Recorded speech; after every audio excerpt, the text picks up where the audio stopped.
was something uniquely unsettling about being alone on the road at night. For Lily, it wasn't just the long, empty highway stretching endlessly before her. It was the weight of the past she was trying to leave behind. She'd packed everything she could fit into her beat-up sedan and hit the road, hoping that distance could offer clarity, or at least a chance to breathe. By the time she spotted the neon sign for the Highway Haven Motel, her exhaustion had become unbearable. The sign flickered erratically, casting an eerie glow over the desolate parking lot.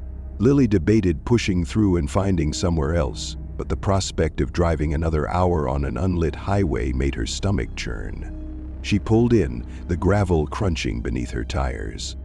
The motel looked even worse up close. Paint peeled from the wooden siding, the windows were dark, and the silence was oppressive. Still, the thought of a bed and a shower won out over her unease. As she stepped into the lobby, the bell above the door jingled faintly. Behind the counter stood a gaunt man with sunken eyes and a greasy comb-overs. He smiled as Lily approached, but it wasn't a comforting smile. It was too wide, too practiced. "You traveling alone?" he asked, his tone light but his eyes piercing. Lily hesitated, then nodded. "Just passing through." "You've come to the right place," he said, sliding a key across the counter. "Room 7, down the hall on the left." The exchange felt off, but Lily chalked it up to her own fatigue. She took the key and thanked him, though his lingering gaze followed her out of the lobby. The room was exactly what Lily had expected. Outdated decor, a faint mildew smell and dim lighting. The bedspread was a garish floral pattern, the kind that hadn't been in style for decades. She tried to ignore the cigarette burns on the nightstand and the ominous creak of the floorboards as she moved around. She tossed her bag on the bed and locked the door behind her, bolting it for good measure. As she settled in, something about the room started to feel off. The draft that crept in from the window was too cold, too sharp for the mild night outside. The crooked painting above the bed looked like it had been hastily rehung after falling, and the mirror over the dresser seemed to warp her reflection ever so slightly. Shaking off her nerves, Lily pulled out her phone, but her battery was nearly dead. She plugged it into the charger and lay down, hoping sleep would come quickly. But it didn't. Instead, the noises started. At first it was faint, muffled thuds coming from the room next door. Lily frowned and glanced at the wall separating her room from the adjacent one. The noises grew louder, shifting to what sounded like low voices. It almost seemed like someone was crying, their voice muffled and pained. Lily tried to ignore it, but after an hour she couldn't take it anymore. She slipped on her shoes and went back to the lobby. The night clerk looked up from an old magazine as she approached. His smile returned, too wide, too practiced. "Problem is?" "Yeah," Lily said, keeping her voice calm. "Whoever's in the room next to mine, they're making a lot of noise. Could you ask them to keep it down?" The clerk's expression didn't change, but his eyes seemed to darken. "Room next to yours?" "Yeah, room 8, I think." He shook his head slowly. "There's no one in room 8. Hasn't been for weeks." A chill ran down Lily's spine. She opened her mouth to argue but stopped herself. The clerk's demeanor made it clear he wasn't interested in discussing it further. Without another word, she returned to her room. The noises continued through the night, though Lily tried her best to ignore them. As she lay awake, her eyes wandered to the walls. That's when she noticed the scratches. Faint but deliberate, words had been etched into the paint. She squinted, trying to make them out. "Don't trust them. They're watching." Her heart raced as her gaze traveled to another corner of the wall. More words, barely visible. "Get out while you can." Lily scrambled out of bed, her pulse hammering in her ears. She grabbed her phone, only to find it dead despite being plugged in.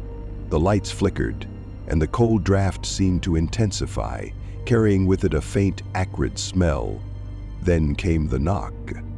It was soft at first, just a single tap on the door. Lily froze, clutching her phone like a weapon. The knock came again, louder this time. Her eyes darted to the peephole, but she hesitated. Something deep in her gut told her not to look. The knock came a third time, harder, more insistent. Lily took a shaky step back as the doorknob rattled. She wanted to scream, but her voice caught in her throat. After a long, agonizing moment, the noise stopped. But the relief was short-lived. From the corner of her eye, she saw movement outside the window. Slowly, she turned her head. A shadow stood just beyond the glass, unmoving. She couldn't make out any features, but the figure's presence was enough to send her into full panic. Grabbing her bag and keys, Lily bolted for the door. She didn't care about the rules of horror movies anymore, she just needed to get out. But when she stepped outside, the parking lot was empty. The shadow was gone. Her car, however, wouldn't start. Desperation took over as Lily sprinted back toward the lobby. The clerk was gone, the desk abandoned. She searched frantically for a phone, but the landline was dead. That's when she noticed the guest log on the counter. Flipping through its pages, she found a list of names, each crossed out with heavy black ink. At the bottom of the page was her own name, already crossed out. The sound of footsteps echoed behind her. Slowly, she turned to see the shadowy figure standing at the entrance to the lobby. This time, it wasn't alone. Several others emerged from the darkness, their faces obscured but their intent unmistakable. Lily backed away, her heart pounding until she hit the wall. The shadows advanced, their movements slow but deliberate. She closed her eyes, bracing for the inevitable. When Lily woke, she was back in her room.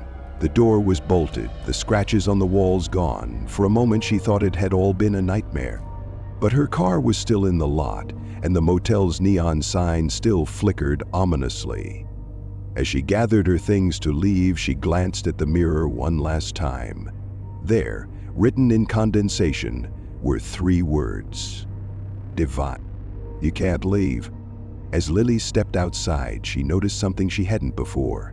The parking lot was full of cars, all covered in dust, their windows fogged, as if abandoned long ago. Her stomach churned as she climbed into her car. This time the engine started without issue, but as she pulled onto the highway, she couldn't shake the feeling that something was following her, lingering just beyond the edges of her vision.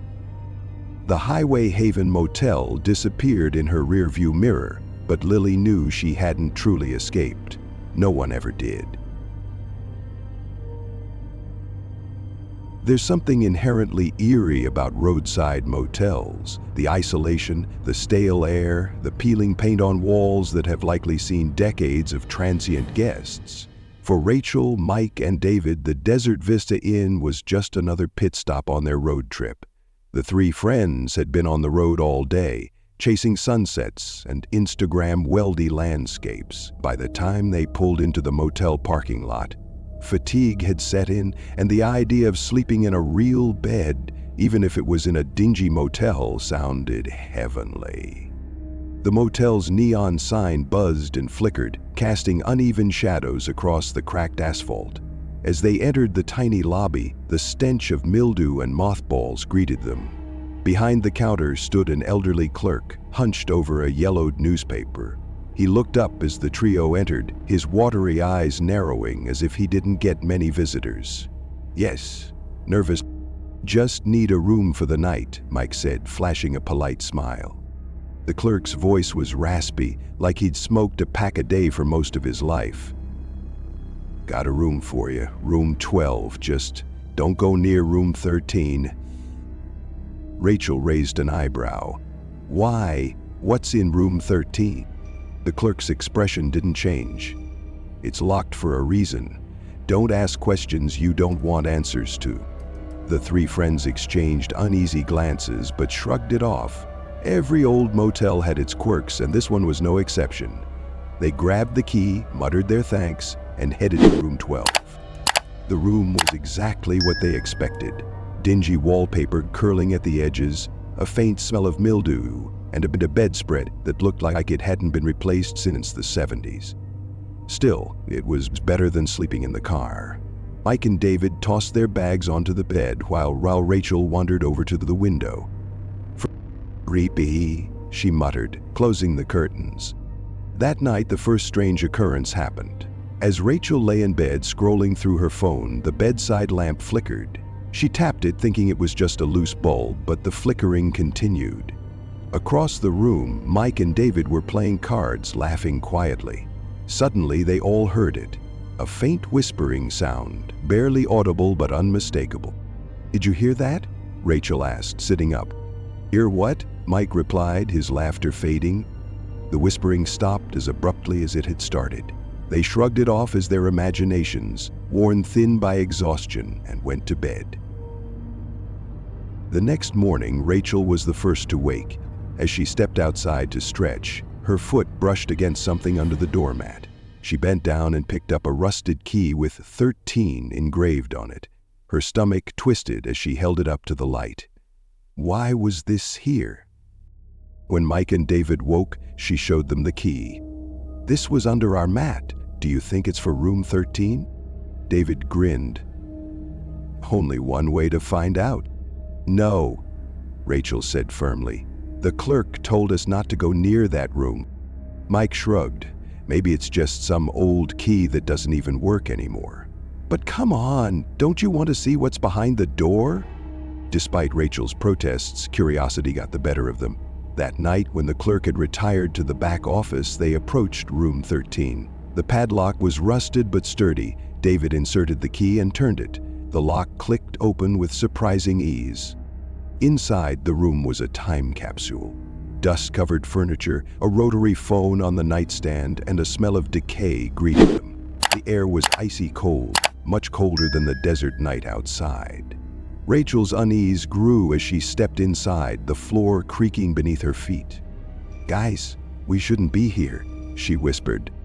"Relax," Mike said, rummaging through the drawers. "It's just an old room." David wandered to the desk where a stack of Polaroid photos lay scattered. He picked one up and frowned. "These are weird." "What?" Rachel peered over his shoulder. The photos showed various parts of the motel, the exterior, the lobby, and their room. One photo made her blood run cold. It was of the three of them, taken from outside their window the previous night. "What the hell?" Rachel whispered, backing away. Mike, meanwhile, had found an old diary on the bedside table. He flipped through the pages, his face growing pale. "This guy, whoever wrote this, he talks about hearing voices, seeing shadows. He thought the room was alive."